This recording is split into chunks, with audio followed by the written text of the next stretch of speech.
welcome to this evening's webinar. So this is the final webinar of the three-part series, and today we will be looking at problem solving in the primary maths curriculum in junior classes. But as always, a lot of what I'm showing you, a lot of the resources that I'm showing you can be used right up to sixth class. So just a quick overview then of this evening's session. So problem solving and the primary maths curriculum, where does it come in? And then looking at cognitively challenging tasks and what do these look like? Because I mean, these have always been around, but you know, a lot of the research into maths has changed, and we realize now like how important these type of tasks are and how important these types of problem solving activities are. So we're going to have a look at those and see how we can implement those. We're also going to look at low threshold, high ceiling tasks. That's a real buzzword at the moment. Again, just from research, we now know how important these are in relation to maths education. Then following, and very closely linked then, we'll be looking at open-ended tasks. Okay, so following on from that, they're very, they overlap a lot. We will then be going on to the use of maths manipulatives. We had a quick look at kind of digital manipulatives last week. And the choice and giving children choice when it comes to problem solving. We are then going to look at maths talk. It is one of the pedagogical practices, and there's huge emphasis on it in the new primary maths curriculum. Again, just we know how important it is. And then the last two were actually part of, from the surveys over the last two sessions, there was a lot of requests to talk about assessment, and in particular maths journaling. And I know just from myself, from the IJA training that we've had, that it is highly recommended as a form of assessment. So that's kind of what today is looking at, and we will end then with a Q&A. So as always, if you have any questions, it might be best to hold off towards the end, just in case I do answer it as the session goes on. And then if you can put it into the Q&A, it's easier just at the end when there's so many questions. It's just easier for me to keep track of them. So if you can use the Q&A box, if possible, that would be great. So problem solving. So Enrich is brilliant. We had a little look at Enrich last week. We're going to be looking at it again today. And that website is hugely beneficial for us as teachers when it comes to problem solving. And they say that all types of maths problems play a valuable role, but each serves a different learning goal. Okay, so when we think of problem solving, some problems focus on recalling facts and procedures. Okay, so like a closed problem, they just want the answer. And just to say, you know, closed tasks, I think they get a bit of a bad rep at the moment with the primary maths curriculum. There is still a place for them. It can't be the sole focus of problem solving in our classrooms. So when I say a closed problem, I mean, you know, where there's only one way to get the answer and there is only one answer. There is still a need for them. Other problem solving encourage various strategies. So we're going to be seeing an awful lot of this today. A lot of other problems rely on logic and reasoning. Others offer multiple solutions, or others require decision making and creativity. So all of that is problem solving. And hopefully as we go through this session, you'll begin to see, hopefully like the last two sessions, that, you know, we are doing an awful lot of this already. And it's now, I suppose, it's just at the forefront of the maths curriculum. If you can think right back to session one, we had a look at the 4 elements that are in the primary maths curriculum. And this is basically how children learn and what the children are doing in the new primary maths curriculum. So we're doing those pedagogical practices, that jigsaw image that we see a lot. And then the children hopefully will be engaged in hopefully all 4 elements in our maths lessons, but as many as we can. And one of the elements is applying and problem solving. So it focuses specifically on this. And what it says, and this is just taken from the curriculum documents, that children investigate, develop, select, apply, interpret, model, and compare a variety of problem-solving situations and strategies as they explore maths and deepen their mathematical understanding. Now, for me, an important part of that sentence is a variety of problem-solving situations. Okay, so look, if you look back at that speech bubble there, that it's not just closed questions all the time. And, you know, and that it's not just open questions either, that we have a combination and a variety of them. And what I take from that as well is that a variety of strategies. Okay, so we now know from research that allowing children to find the answer with various different strategies is really important as well, because it deepens their maths understanding. Also, we want them to apply their maths knowledge and skills, that they've been learning along the way. We want that to be flexible. We want it to be efficient. They can be creative in the way that they solve problems. And as we go through today, I have some examples of what this looks like. They can conduct investigations and develop and share their thinking. Okay, so leading into things like our collaborative learning, our maths talk, all of that. So that's now this is obviously not the only place it comes into the curriculum. It's very much throughout the whole curriculum, but it is one of the elements. So moving on then to cognitively challenging tasks. Okay, so we're moving into like, what does problem solving look like in the new primary maths curriculum? So this is a big buzzword at the moment, again, from the research now that we know. So what are they? So cognitively challenging tasks serve as a framework for problem solving experiences in maths, helping pupils build the skills needed to tackle complex real world problems. And using that real world problem, that was something we discussed in the first session, that with this new curriculum, we're really trying to, foster that productive disposition in children and make them see that, the maths that they're doing in school is really, really worthwhile. So cognitively challenging tasks include, but are not limited to, open-ended tasks and low threshold, high ceiling tasks. Or things like parallel tasks. There's quite a lot of them. I'm just going to mention the ones that we're talking about today. If you are kind of new to this type of problem solving, the NCCA have fabulous support documents with the new primary maths curriculum. It's on their, the website that we would have looked at to find the curriculum documents. This is one here. So it's an introduction to using cognitively challenging tasks. And just to note again, as always, all of the links that I'm showing you tonight are, excuse me, in the Padlet. I'll just click onto it here quickly for you. So all of the links that I'm showing you here are under session 3. So, there's no need to be, taking screenshots or anything, and you'll have access to all of these links. So this is an 8-page document. It's not necessary to go through it, but if it is something that you want to learn more on, the NCCA do have really, really good support documents that I would definitely recommend reading up on if it's something that you want to develop more. It gives good examples from juniors right up to 6th class. It gives you kind of sample questions, your environment, how to have an inclusive classroom. It talks about parallel tasks, open-ended tasks, low threshold, high ceiling.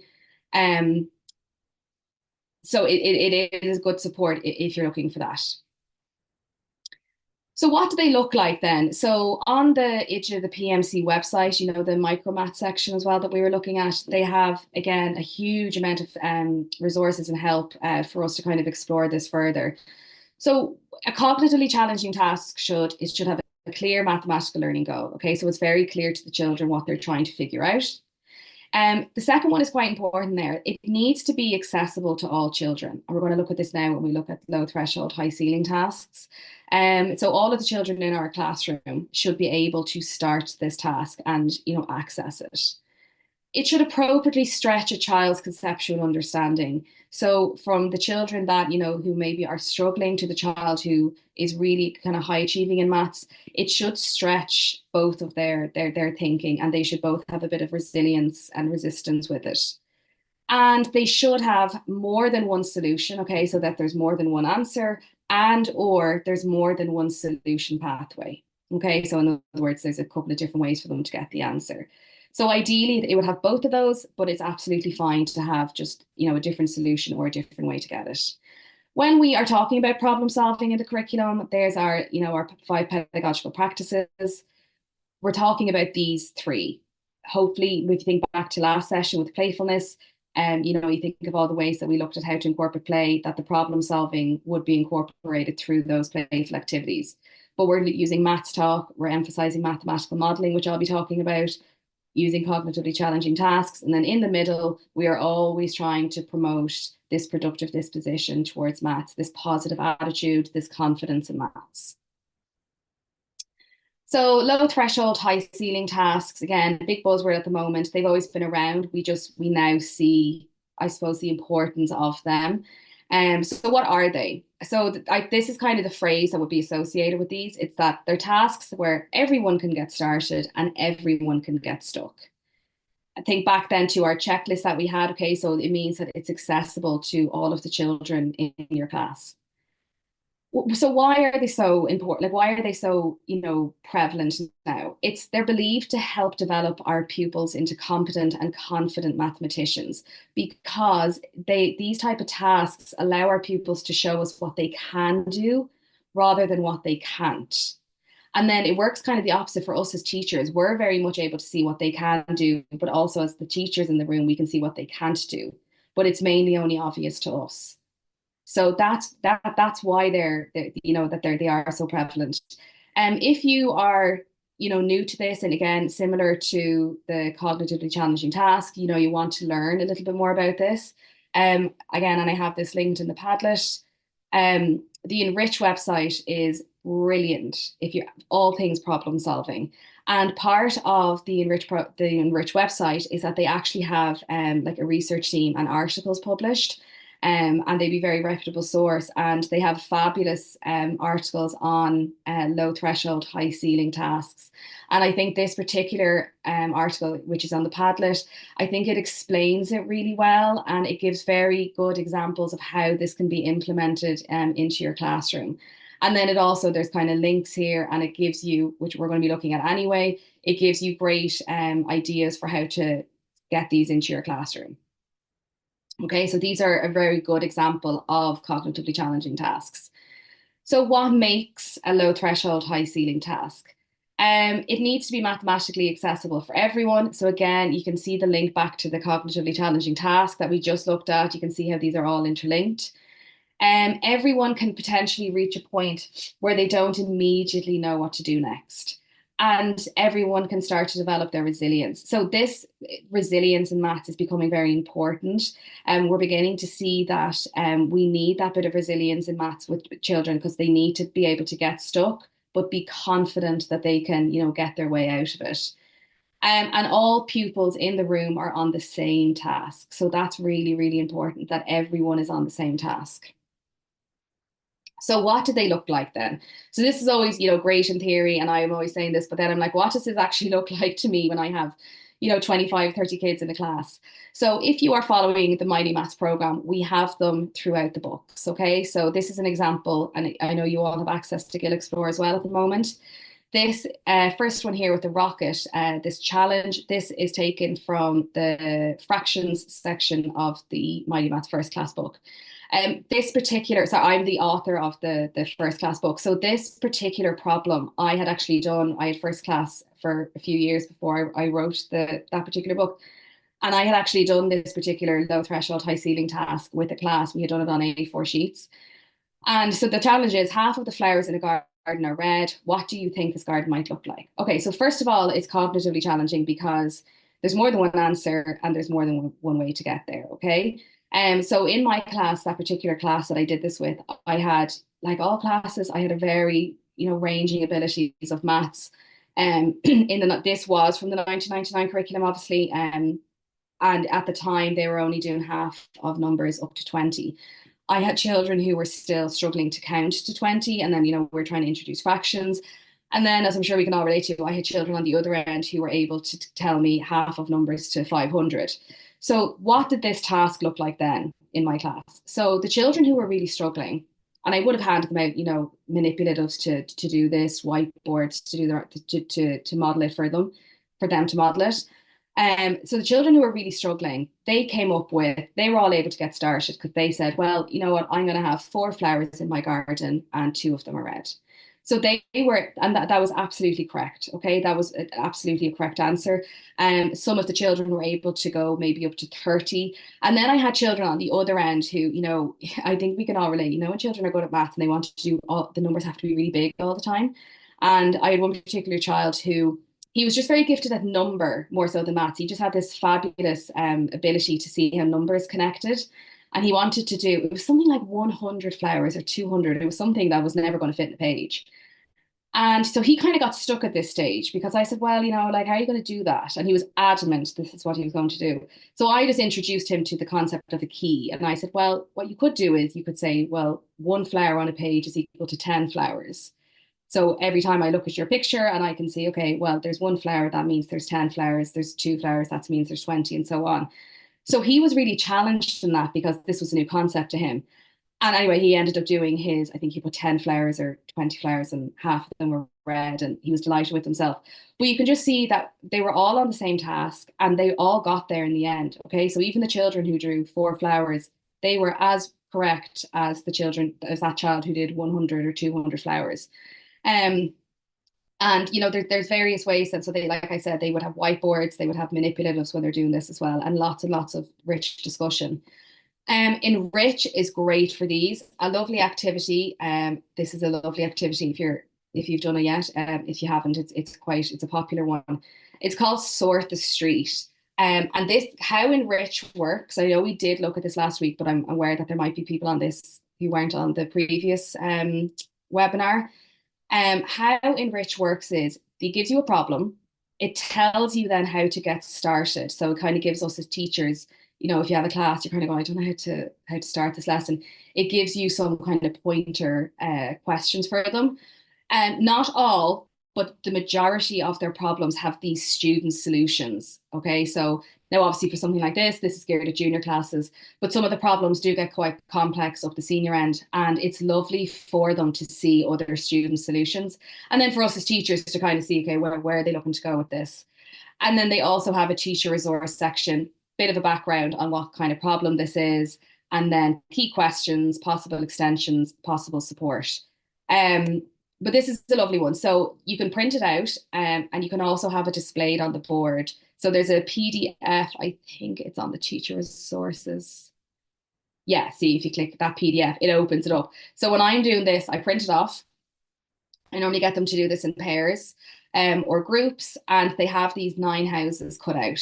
And you tell them you have to sort the street. Okay, so you're not giving them, it's open question in the sense that, and it's low threshold in that you're not telling them it has to be sorted by the number of windows or it has to be sorted by color. You're just saying sort the houses on the street. And you will have a variety of answers. And then, if they do one quickly, say, great, move them around. This is a great one because you can move this around on the whiteboard as well. So it's very collaborative because they can share their answers with the class and you can demonstrate it. And I was doing this last year. I was teaching BEds in PATS. I was lecturing in early childhood maths, and I was giving them this. And it's funny, like even adults, I remember the first time I got stuck on this as well. It just shows that these type of tasks, everyone can get stuck. So they did all the kind of the typical ones. They did by doors, number of windows, stories in the house, colors of the roof, and so on. And then I said to them finally, okay, I want you to sort them by chimney. And they kind of got stuck for a few seconds and went, what? Like they all have chimneys. If you notice, some of them have chimneys on the left and some of them have chimneys on the right. So that's a great one if you really want to challenge, kind of any kind of high achievers that you have in your class. But it was a funny one, like even as adults, we did kind of get stuck on that. And just to kind of go through Enrich just very quickly, because I am aware there might be people who don't know how to access this. So this is the homepage. And if you go to the teacher section and then go to either early years or primary, I personally think the early years, sorry, go to activities. I personally think the early years it's quite easy, but obviously have a look at them for your own class. But even with senior infants, I would use the primary section. You go to curriculum linked problems, and then it's broken down then into different categories. It is a UK based program, so you obviously it doesn't match our curriculum exactly. You can see it's key stage 1 and key stage 2, and then you have your problems. The challenge, the stars is the challenge level. So I just personally I find that the 1 star challenge is perfect for kind of senior infant, junior infant level. But obviously have a look through them yourself. And then when you click into the problem, it's like the one we just looked at. You have your problem, getting started, student solutions. That's what I say. And it's nice to show them examples of other students, and then teacher resources. So that's kind of a very quick, I suppose, run through how Enrich works, just for anyone who's not familiar with it. Another example then of low threshold, high ceiling tasks, which all kind of come under that cognitively challenging task for problem solving. This sorting shapes is from IDJA. It's on the micromath section that we looked at. And these kind of come up as a kind of wide screen, like you can put them on the whiteboard. Sort these shapes in a way that a mathematician might. Why do you think a mathematician might sort them in this way? Now, some of the pictures, like that's not a great picture because you can't see everything. And obviously, you could give them these are little foam, those foam shapes. You could obviously you'd give them their own resources. But it's great it's open ended. Some of them will say, "Oh, I'm going to sort them by color," and they're absolutely correct. Other children might start sorting them by sides and by shape and all of that. So again, this is that. So that's what they look like. So hopefully, as we're going through this, you're kind of thinking, okay, I'm already doing a lot of this. It's now just kind of umbrellaed under this term. So open-ended tasks then feed very well into those low threshold, high ceiling tasks. And again, I think it's a big kind of buzzword as well at the moment. And it just, like I said, it's just from the research we see how important they are now. So what are open-ended tasks or open-ended questions? That there is a range of correct solutions and or a range of ways to achieve one or more solutions. Open-ended tasks are more likely to be cognitively challenging than closed tasks. So closed tasks are where there's only one correct answer and there's a focus on the correct solution. And these are some examples of them. So these are just taken from this one here, actually, the playful challenge, that's actually taken from the senior infant Mighty Maths, because I like to use examples of, that I've kind of done with my class. So this one was before Halloween, we were doing 2D shapes, and it said, make 2D shapes using matchsticks and Play-Doh. Ask a friend to guess what shapes you had made. So the first part of that was really open-ended because I had children who were very much on the end of, they knew, let's say, what I would call like the basic 2D shapes. They knew like square, rectangle, triangle, circle, and that was kind of it. And then on the other end, I had children who were saying, oh, I'm after making a shape here with 8 sides. What's that called? And I'm after making a 6-sided shape. Where if that playful challenge had been a closed question and just said, using matchsticks and Play-Doh make a triangle, the children maybe at the lower end would have gotten something from that, but the rest of the children wouldn't have.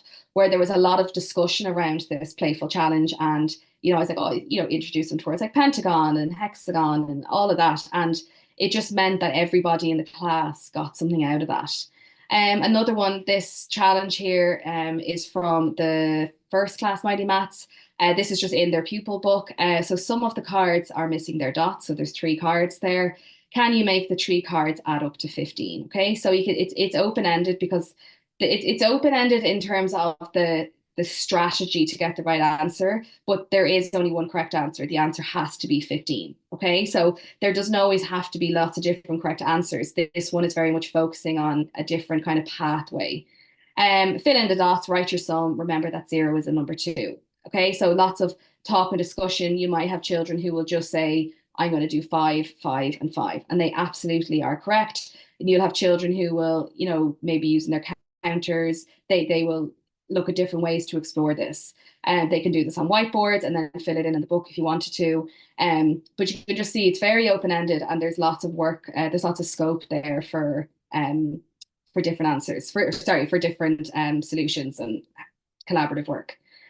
Another one there then is the farm. So these are from the micromath section. It's all linked on Padlet. This is what the tab looks like here. It says open-ended tasks. This one that goes into measures. They have open-ended tasks for, I think, most of the strands and strand units.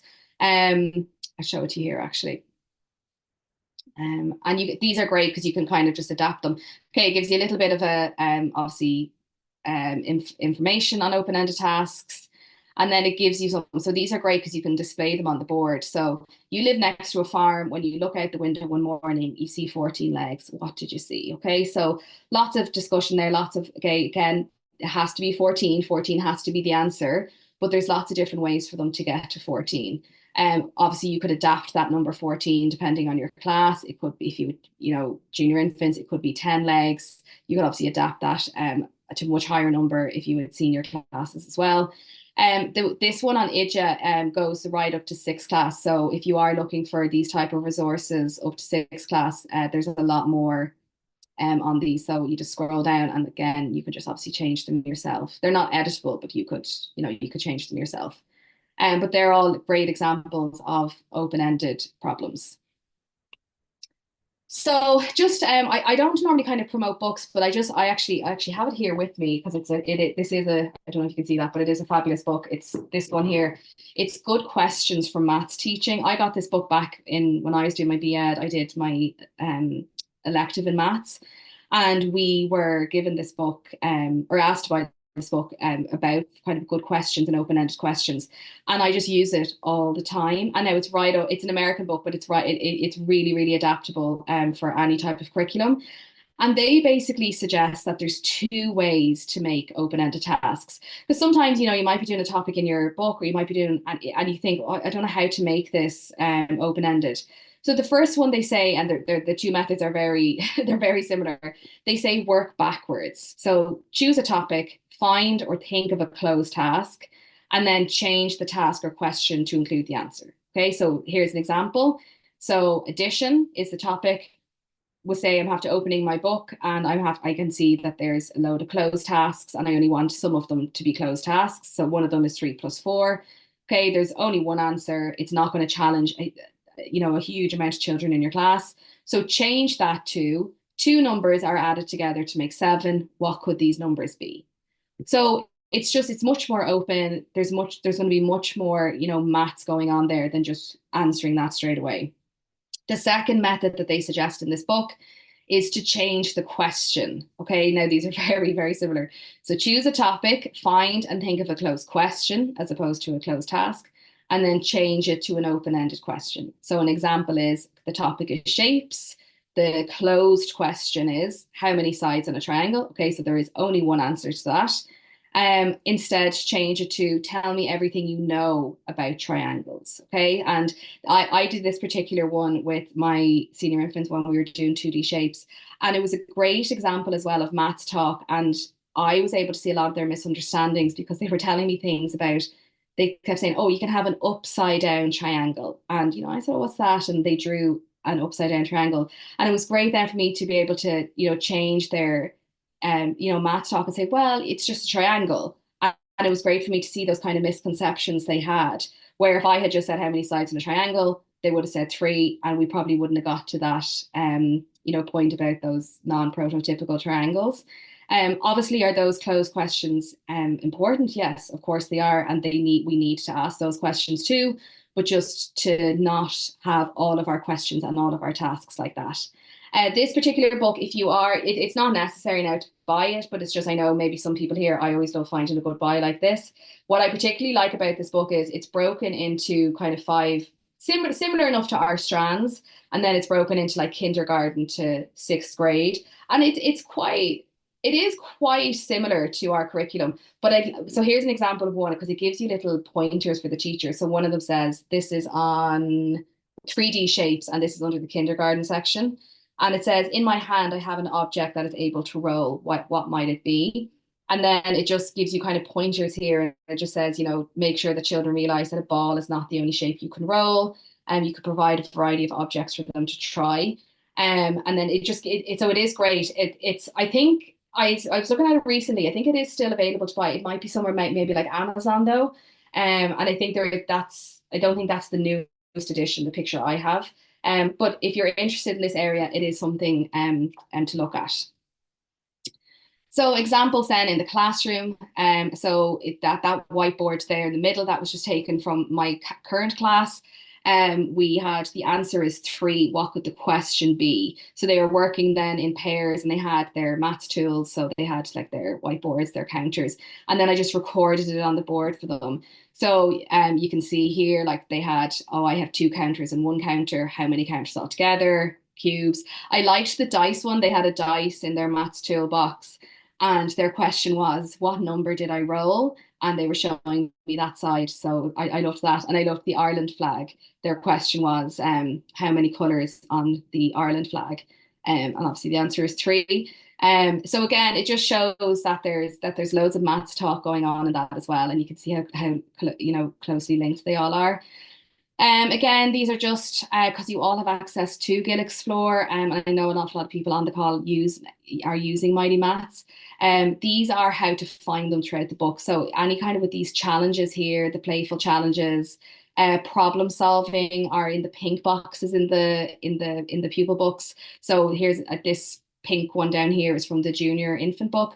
The answer to a question is 4. What could the question be? Okay, so again, you provide them with their maths manipulatives. They work in groups, they work in pairs, and you come up with a load of questions. There's an example then, one from Itcha. I have 75 cents in coins in my pocket. What coins might I have? And again, you could completely adapt that depending on the type of class that you have. The bottom one then is from second class as well. I particularly like this bottom one because it's quite real life maths, which we're always trying to bring maths back to. So the sweet shop has lollipops for 20 cents, gumballs for 15 cents, and jelly snakes for 25 cents. What could you buy or what would you buy with €2? And you can imagine like the discussion that, oh, well, I'd only buy lollipops, and I don't like gumballs, I wouldn't buy those. And it's all of a sudden, it's more inviting and they want to take part. So as I've been saying, maths manipulatives are really important when it comes to problem solving and all of those kind of problems that we looked at. So this is in the primary maths curriculum is known as mathematical modeling. Now, I remember when the draft came out in 2020, this phrase was kind of new to me in the sense that I had assumed like modeling is, the teacher models, where that's not what it means in the primary maths curriculum. It's that the children are using, as I call them, maths tools to model their pathways and model their solutions. And this is one of the pedagogical practices that we should be emphasizing mathematical modeling.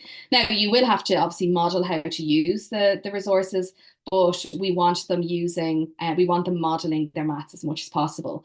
So, and we want to give them choice. So we're not just giving them cubes, we're giving them cubes and counters or whatever you have, okay? Like it could be whiteboards, it could be conkers if it's autumn time, whatever is available, but just that we, as much as we can, we give them choice to model their maths.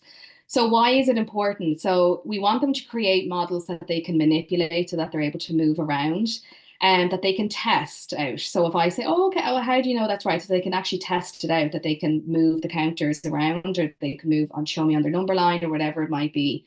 They can share it with others. And then we want this, the whole point of this then is that we want to gradually develop more formal math skills. Okay, so it's not that we want them forever only using maths manipulatives. It's that we want them to then eventually get to the formal operations of, writing down the numbers and the symbols. It encourages children to understand the why behind maths because they can see it. Okay, so if you're talking about addition and you're giving them 10 frames, or you're giving them number lines or whatever it may be, they're able to see it. And then they're children, so they're going to naturally use all different sorts of ways to build their models. And then again, eventually moving towards using numbers and symbols as they get more advanced. So that's essentially what we want them for problem solving and that emphasizing mathematical modeling. And that image there is, again, I have it linked on the Padlet. It's on the micro math section and it just gives a bit of a background. If you're not familiar with mathematical modeling, it gives a bit of a background on it and some examples. And again, I'm always big about like what does this look like in the class? So these are just examples from my school. A colleague actually very kindly shared some of these top ones with me. So they were doing the number 13 in first class. And you can see here, like this child decided that he was going to model it on a whiteboard. He wanted to draw everything. And you can just see that the question was, what do you know about the number 13? I think it was towards the end. They had been doing the number 13 for a week or a few days, and it was towards the end of that lesson. And you can see like the child chose to show it on, like a 10 frame. I love that there. 13 is unlucky. I loved that. There's different sums. There's takeaway sums. This particular child, then they were showing it. I'm using the Reckon Rec again. Now we just have access to that. It's not necessary to have that. This particular child, they weren't doing 13. They were just doing addition, but they had access to whiteboards and counter bears, and they were just able to model that themselves. And then just to show it in practice, so the bottom two images here are from my class, and the problem, this was a few weeks ago. They were doing the number 6. And the problem solving was Ben has 4 hats, Jen has 2 hats. How many hats altogether? So this was a closed question in the sense that there was only one answer. The answer was 6. Okay, there wasn't going to be a different answer.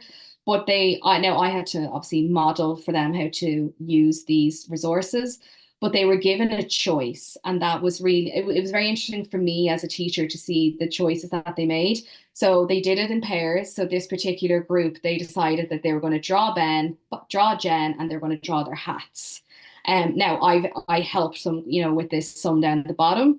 But that they naturally decided, well, I actually want to draw Ben and I wanted to draw Jen. And you can see they're very detailed hats. But they got the right answer. And then these children decided they were going to use the lollipop sticks that were in their maths tools. And again, I modeled it, I said, okay, we don't have hats in our classroom, so what could we use? So again, I kind of had to model that aspect for them. And I said, I wonder, could we use cubes for hats? And once you kind of, tease it in like that, they'll get the idea. Okay, so moving on to Maths Talk. So hopefully you can kind of see, I've been obviously mentioning Maths Talk throughout all of that. So you can see the importance of Maths Talk when it comes to problem solving. Maths Talk is huge in the new curriculum, and there's a lot of research on the importance of it. Now, what I will say is, and I hope I'm not alone in this, when I started doing Maths Talk, I remember seeing it in the draft curriculum, and I remember thinking, oh, I'm going to start this, and I thought, oh, this is going to be great. I had all these great ideas. It does not come naturally to them. And even like I have an example I'm going to share in a few minutes just from today in my class. And I do a lot of Maths Talk in my class, and it doesn't come naturally to them. And you really have to tease it out. And that's where your good questioning comes in, and having questions prepared and having images prepared. So it's a collaborative way. So they're not writing, okay? It's a collaborative way for children, they're working together for children to share and discuss their thinking and their strategies. And what's really important for us as teachers is it reveals their understanding and their misunderstandings.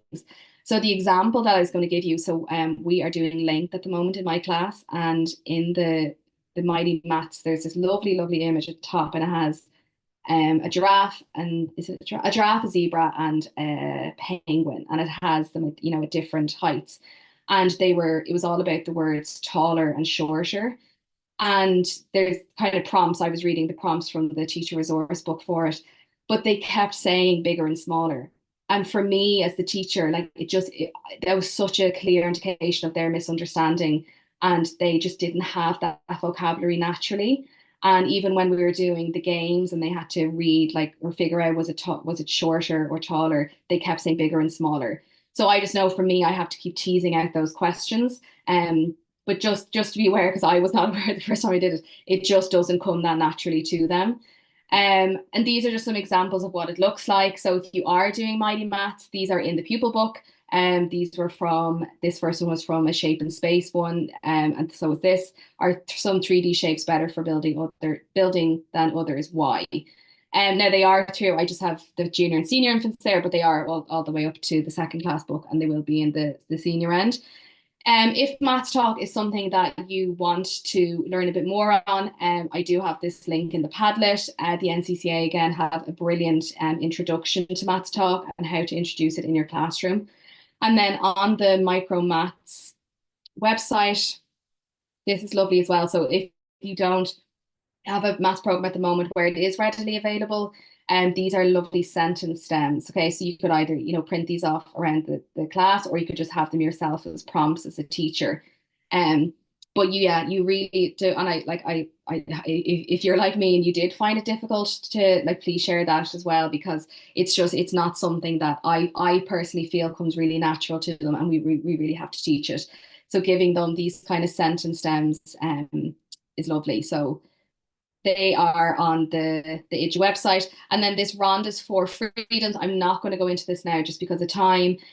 You'll see in this NCCA document, they very much talk about that it's part of the classroom environment, these Rhonda's 4 Freedoms, and that having an inclusive classroom and the freedom to make mistakes really, really helps with the development of Maths Talk. But all of that's on the Padlet.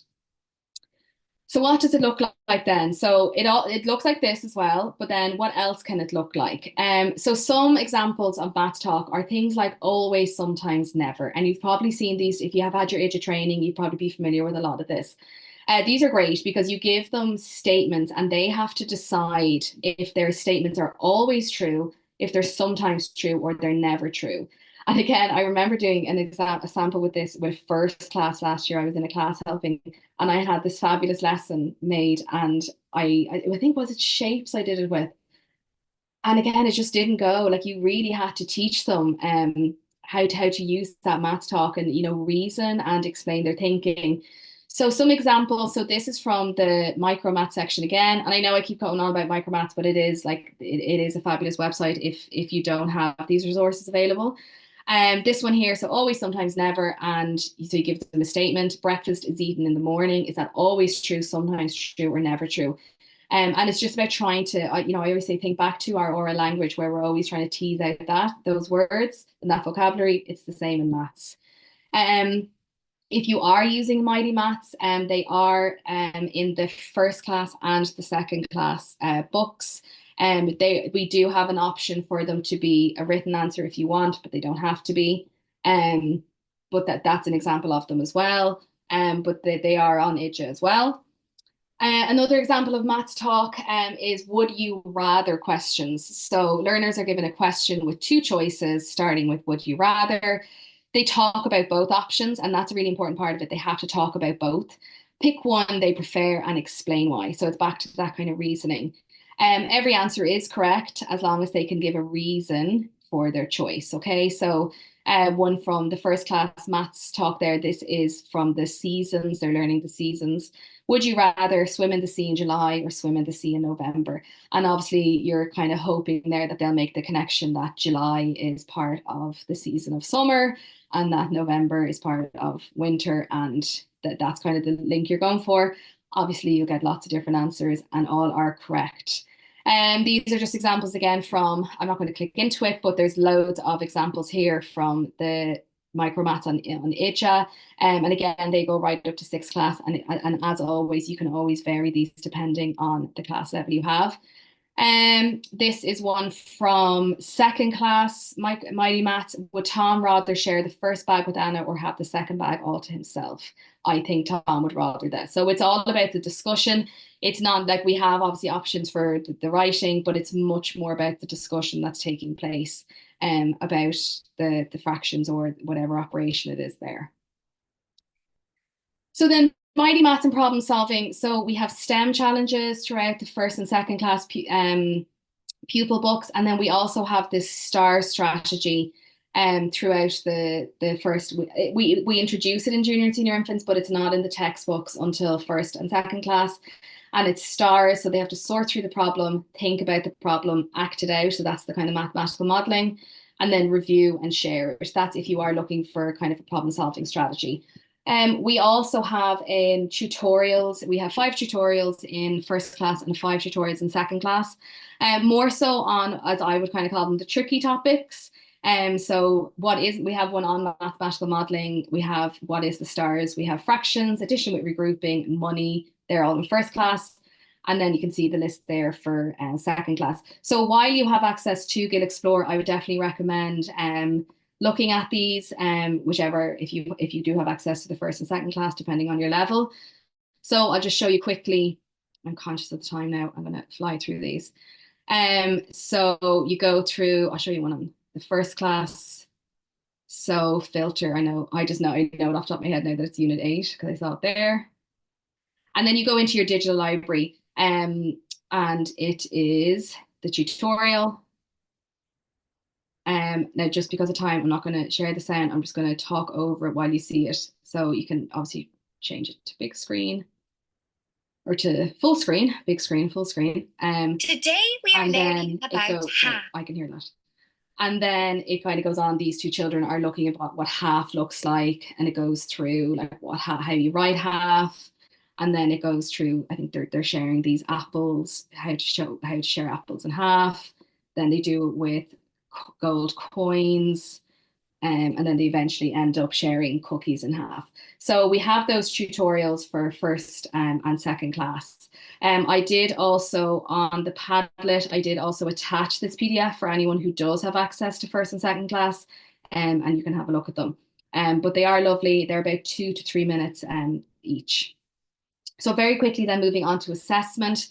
So in the primary maths curriculum, these are the type of assessments that we are looking to move towards. So intuitive assessments, so these are kind of our teacher assessment, like they're unplanned, unrecorded, they're ongoing, they're what we see. So, for when I was doing the maths talk with my class today, that, I started to get, okay, they definitely don't have that vocabulary of shorter and taller. They don't have that vocabulary yet.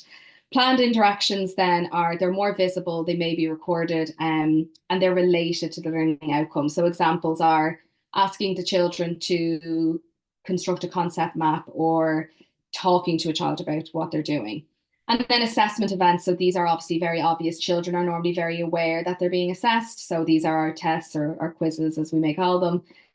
Standardized assessments, and then any diagnostic assessments. This is on page 35 of the primary maths curriculum.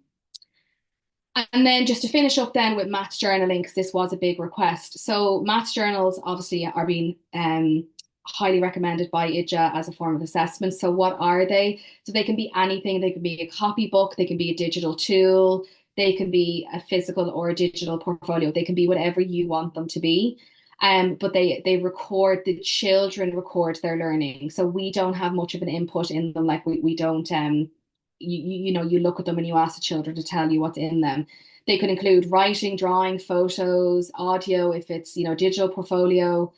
I have these links up on Padlet. So I've done them in copies in the past where I've just had blank copies, and I've given them a prompt and then they've recorded their learning. So these are information on maths journals. And then these, again, I have these linked on the Padlet. These are maths journal prompts, okay? So it gives you some prompts. These are for junior classes. There is one available for senior classes too. So algebra, you might say, you might at the end of an algebra, give them the prompt, what does the word pattern mean? And then they can choose whatever way they want to represent that. If you are using Mighty Maths, we do have them at the end of every unit in all 4 books. Some of them so you can see here that that the children can very much choose how to record their learning. So I can write the number 5 and then I can draw a set of 5. Second class, the most useful thing I learned about measuring length was they can obviously draw an answer for that or they can write it. So again, while you have access to Gill Explore, I would definitely recommend going to whatever book you have, going to the end of every unit and having a look at the maths journal prompts and seeing how you get on with those. But if you don't, these are great as well. Okay, so how am I for time? Okay, so we've come to the end of that session and we've come to the end of 3 sessions. So before I go on to the Q&A for this evening, just based off of the questions we got on the last survey, there was a few kind of frequently asked questions that we just wanted to go through. So the most question we've been asked is, when is it going to be available for 3rd to 6th? And it's coming, and it's going to be available from spring 2025. We don't have a date yet, but the best way is going to keep an eye out on Gill Education social media. That's where it's going to be first. Okay, so following Gill Education on all social media platforms, Instagram, Facebook, and that's where you'll see it as well. And you should also be subscribed to emails as well from this webinar, so you'll get any information then. But it is coming, and it'll be coming in spring 2025. The next thing we were saying, the questions we were getting is that some of you are having trouble using the toolkit on the interactive whiteboard. So an email was sent out yesterday with lots of kind of tips and tricks to kind of fix this, because we have found that it is absolutely fixable, and sometimes it's just something to do with your browser. So it could just be, so check that email, because it could just be that you need to clear your cache or clear your cookies, or you need to enable touch feature, or you need to reset the, like the size of your screen, that it's at 100%. It's not at like 120 or 90. But if you didn't get that email, let us know and we can send it. Then the next question we got is Mighty Maths going to be available Oscuelga? So we certainly hope so, but it's not as straightforward as just, us translating it. So the process is that we have to submit our program to COG. All publishers have to. and they will then decide which they deem the most appropriate for Gael Scoilina, and then all of the translations of the books, the digital, and all the teaching manuals and all of that will start. So it may take some time, but that's kind of the best answer we can give at the moment. But we really, really hope so. And the other question we got is, can you access Gill Explore after the trial runs out? So if you contact your rep, they may be able to extend the trial period for you. And how to find your rep is just go on to gilleducation.ie and enter your roll number. And then you'll get your rep's information and you can contact them. And just again, with Gill Explore, you still have access, even though we're finished today, you still have access until January, and your whole school has access. So if you're, say one teacher who you signed up for this webinar, you can actually give access to other teachers in your school. So if you do want to share some of the resources, with your colleagues, you absolutely can do that as well. Okay, so I'm just going to have, so thank you just thanks for attending the series. And as I said, follow Gill Education on all social media. Sample books was another thing we were being asked for again. So just contact your rep and any level of sample books that you want sent out, and we can organise that. And then, keep an eye out for Mighty Maths. It's spring 2025, and the Padlet will remain available after January 2025. So there's no time limit on the links on the Padlet. Okay, so I'm going to stop sharing now, and I'm going to have a quick look at the questions because I can see a few coming in there. And Anita is back on with us. She was on session 1, if anyone remembers. Yeah. You've very few, thankfully. They were mostly more practical questions that we were able to answer in the background, Sarah. So you don't have too much. It's 5 to 7. So you've just got 3 there, I think, in the Q&A. Yeah, so one of them is about standardized testing. So standardized testing is done by a private company. They're not affiliated with the department. So we don't have anything. We don't have any association with standardized testing. So you'll have to. I assume, I don't know, that there will be new standardized testing coming out, but unfortunately, I can't answer that because it is done by someone else. What else do you have in the maths tools you use in your classroom? You mentioned dice and lollipop sticks. So the main things I have, and these are readily available. So for my class, it's as quick as me saying, go and get your pencils. They all have each table has a box, and it has a bowl of counters. It has lollipop sticks, it has dice, and it has, is that all we have? And number lines, and it has number lines. So at the moment we have number lines 1 to 10.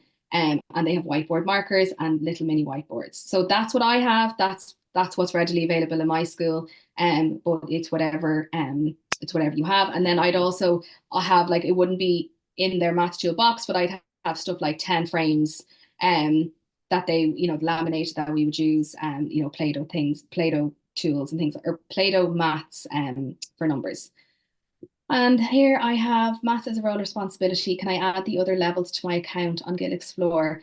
Anita, would you be able to answer that? They should be able to do that if they contact. Yeah, well, they're going to get they get all 4 levels, I believe, don't they? Once they register for this, they'll get access to junior infants to second. They will. I'm not sure. I have access. Yeah, they do. They okay, will. Grant, Yeah, I don't know. I have access to all 4, but I wasn't sure. Yeah. So yes, so once, and as you said, once the school is registered as a result of one person attending this, anybody in the school can register for the trial up to the end of the year. Yeah. I just saw a question there about the book I shared. Yeah, it's on the Padlet that you're going to get a link to tomorrow. I actually have a picture of it. It's called Good Questions for Math Teaching. It's an American book, but the image is on the Padlet. So if you didn't catch that, don't worry. Where do we access the Padlet? The link is going to be emailed out. Is it tomorrow, Robin, it gets emailed out? Yeah, tomorrow. Yeah, tomorrow. Yeah, so it'll be in the email. Robin, am I right? Do they get access to all 4 levels or just one level? Yeah, I think it's they all get 4. access to all 4 levels. It would just be, say, the people who already have Mighty Maths. Yeah, They might be only registered for the level they bought. Yeah.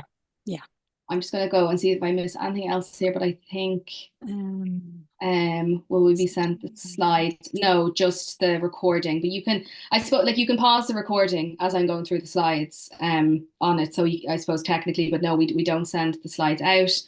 I'm using Mighty Maths with first and second class. I love using the problem examples that are included in the textbook.